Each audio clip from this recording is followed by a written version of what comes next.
Usa ka magbanay ang gipamusil samtang nagsakay sa ilang tricycle sa Ampatuan, Maguindanao del Sur.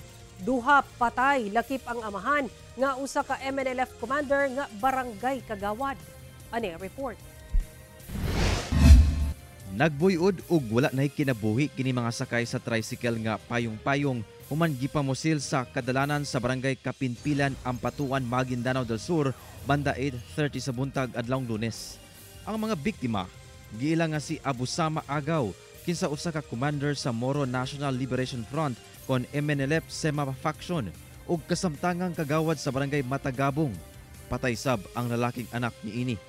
Matod sa Police Regional Office Bangsamoro Autonomous Region, laing sakay nga anak nga babae sab niini ang gidala sa ospital aron mapatambalan human makaangkon og samad pinusilan.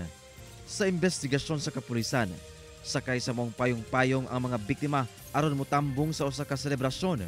Apan pag-abot sa lugar nga gikahitabuan sa krimen, kalit kining gipaarakan sa mga sospek nga nakamotor nga gilayong misibat.